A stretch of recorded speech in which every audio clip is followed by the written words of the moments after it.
In every society, there are children who experience the world differently. Not less, not broken, not lost, just different. But difference, when misunderstood, becomes distance.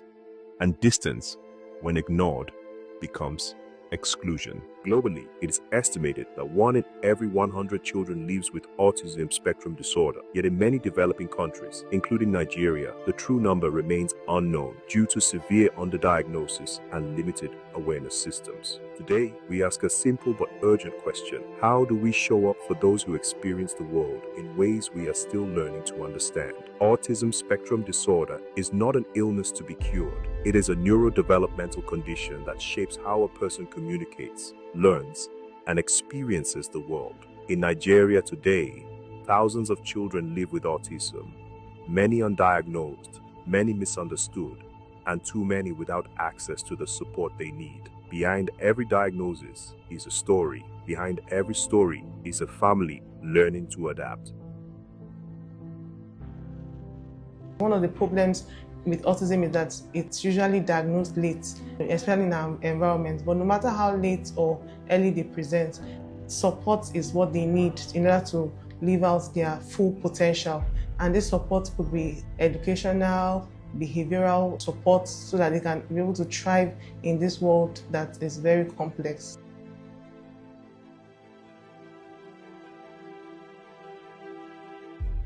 Education is meant to open doors, but for many children on the autism spectrum, those doors are either closed or never built at all.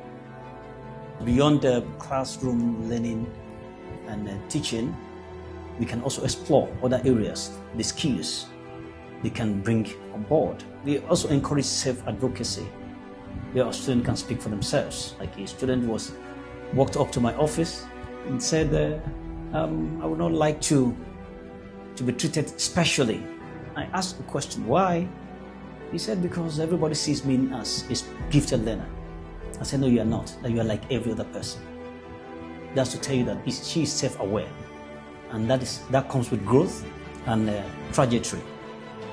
A report in 2021 states that globally we have 61.8 million people on the autism spectrum disorder.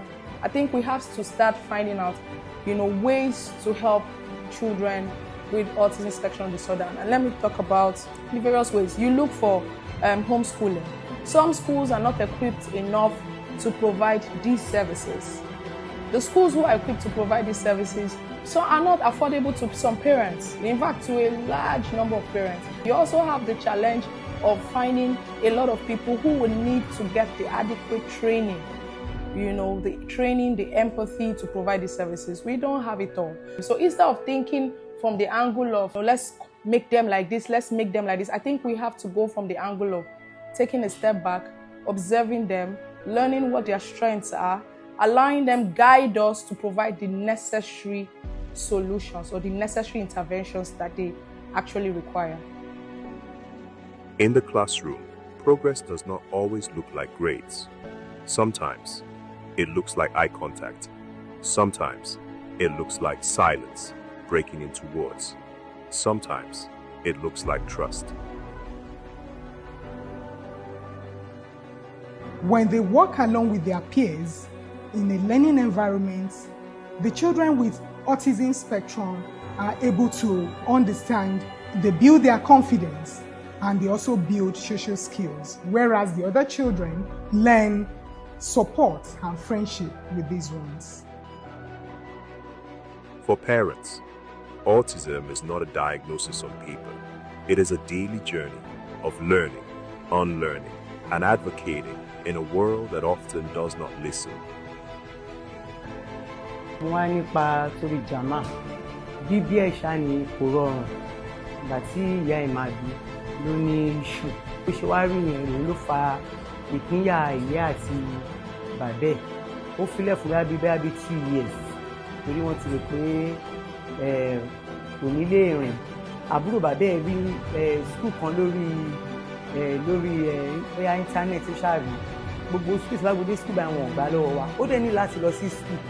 Later ẹni tán pè ọ́n ní Èkó ní skul yẹn wà ìgbà tí máa wádìí lọ pé kí n wádìí skul yẹn wọ́n á rí i pé the same school tí àǹtí Mọ́ládé tó ẹ̀pù ẹ̀ fún tẹ́rápì tí ń ṣiṣẹ́ ni wọ́n rí ní orí social media yẹn báyìí kò tí ì sọ̀rọ̀ ó ń lọ pé 5 years kò lè jẹun fún ara ẹ̀ àwa là ń fi ìdẹ̀ mo ṣe wọ́n pé nígbà tó dé ìní tí mo wò pé nǹkan tí mo lè ṣe ni pé kí n lọ bá àǹtí ẹ̀ láti sọ fún un pé kán jọ kán help mi torí school mi wọn ò fẹ́ gbà torí mo wò pé kí n gbé sí ní àbá ìtẹ́kọ̀ọ́ àwọn máa fẹsẹ̀ rìn lọ kò sí ní àbá ìta lè gbé lọ ibẹ̀ yẹn nìkan náà la rí ó dẹ̀ jìnnà sílé mi owó dẹ̀ ń disturb mi.